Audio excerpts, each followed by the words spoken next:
पूजा जैसे ही गाड़ी को टक्कर मार देती है, वह बेहोश हो जाती है। अब तो पूजा की बहुत ज़्यादा हालत ख़राब हो गई थी। उसके दिमाग से बहुत ज़्यादा खून निकल रहा था, मतलब उसके सर में चोट लगी थी।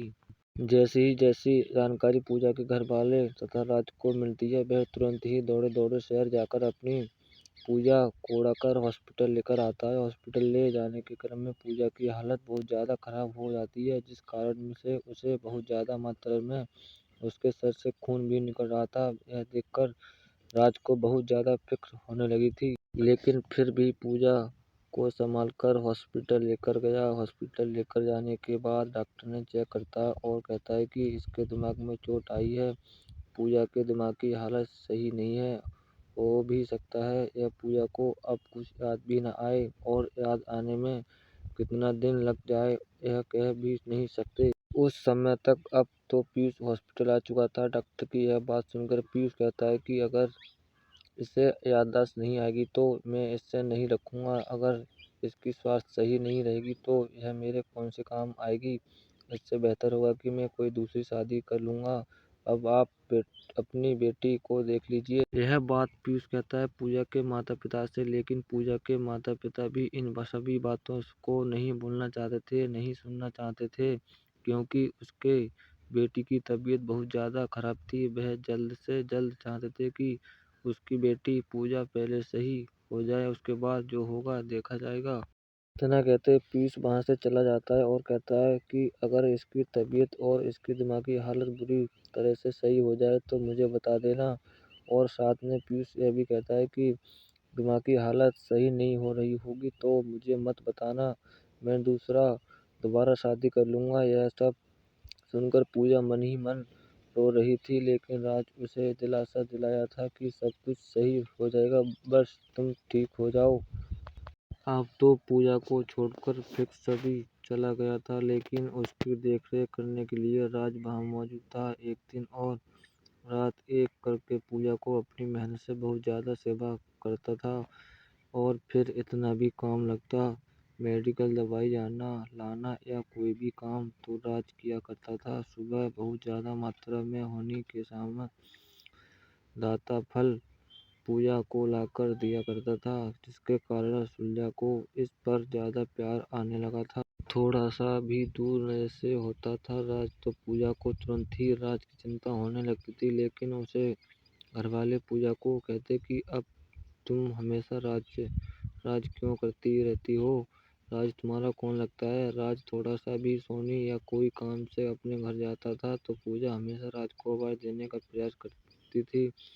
पूजा को जब भी किसी चीज़ की ज़रूरत पड़ती थी तो वह हमेशा से ही राज से मंगाती करती थी। एक दिन जब पूजा अपने माता पिता से कहती है कि राज कहाँ है, बुलाओ हमें उससे बात करनी है, तो पूजा के माता पिता कहते हैं कि राज की शादी होने वाली है, राज भी अपनी लड़की देखने के लिए बाहर गया हुआ है।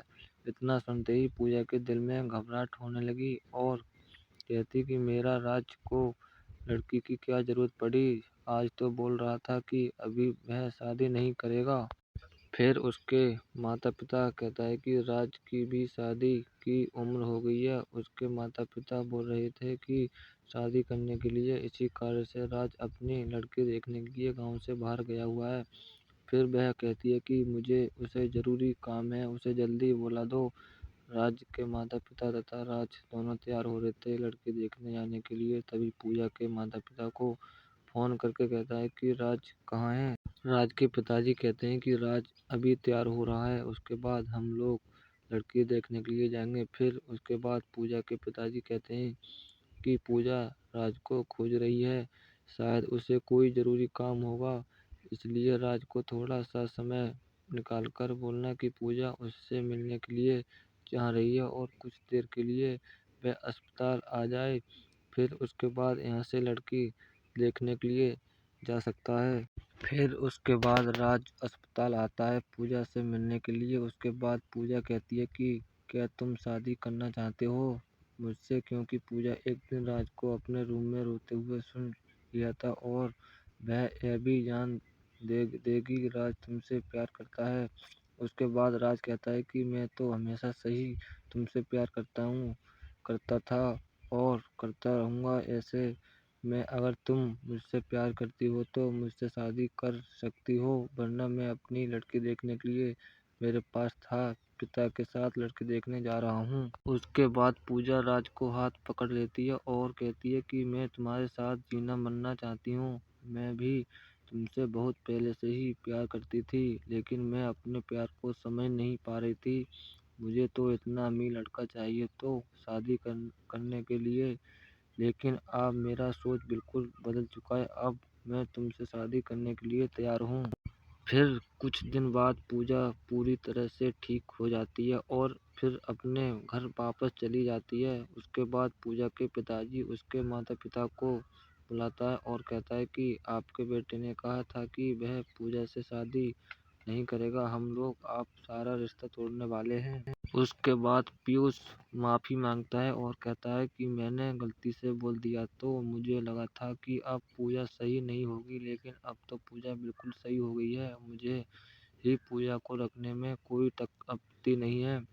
लेकिन पीयूष को हकीकत जानने के बाद पूजा कहती है कि उसका चक्कर बाकी अन्य लड़कियों से भी चलता है, इस कारण से मैं फिर उससे शादी नहीं कर सकती हूँ। उसके बाद पीयूष बहुत ज़्यादा विनती करता है, लेकिन राज के माता पिता और पूजा के माता पिता नहीं मानते हैं। उसके बाद पूजा अपना रिश्ता सारा उसे तोड़ देती है और दोनों फैमिली के बीच पूरी तरह रिश्ता ख़त्म हो जाता है। उसके बाद पूजा हो रहा है कि शादी बड़े ही धूमधाम से सभी के आज्ञा के अनुसार होती है। शादी के दिन पूजा और राज बहुत ज़्यादा खुश थे। पूजा को क्या मालूम चल रहा था कि पैसा कुछ भी नहीं होता, और अगर ज़िंदगी में प्यार नहीं है तो क्योंकि पैसा तो कमाया जा सकता है, लेकिन एक अच्छा इंसान जो प्यार करने वाला होता है वह कभी नहीं मिल सकता। पूजा को यह अच्छी तरह से मालूम हो गया था कि जिसके पास ज़्यादा पैसा रहता है वह ज़्यादा ही लड़कियों के चक्कर में रहता है, और जो बाहर देश में रहता है वह तो बहुत ज़्यादा लड़कियों के चक्कर में रहता है। इसी कारण से वह अपने पड़ोस में रहने वाले राज से शादी करने का फैसला किया था। अब तो शादी करके दोनों अपनी अपनी ज़िंदगी बहुत अच्छा था, बहुत मस्ती के साथ गुजर रही थी। इस स्टोरी से हमें यह शिक्षा मिलती है कि हमें अपनी पसंद के लड़के भी कभी भी अमीरी गरीबी का फैसला नहीं ढूंढना चाहिए, बल्कि अपने जीवन साथी में जो हमें ज़िंदगी भर प्यार कर सके ऐसा जीवन साथी ढूंढना चाहिए। क्योंकि आजकल की लड़कियां सिर्फ पैसे वाले लड़कों पर मरती हैं। इसी कारण से मैं सभी को कहना चाहता हूँ कि ज़िंदगी में पैसा ही सब कुछ नहीं होता, प्यार करने वाला ही अच्छा सा लगता है, जीवन में सुख ला सकता है। हमें उम्मीद है कि मोहब्बत करने वाले लड़के और लड़कियां और प्यार में पागल लड़की और लड़कियों को यह कहानी बहुत ज़्यादा पसंद आया होगा, क्योंकि लव स्टोरी इन हिंदी में हम सभी को कहानियाँ पढ़ने में, परिजनों की कहानियाँ पढ़ने में बहुत मज़ा आता है।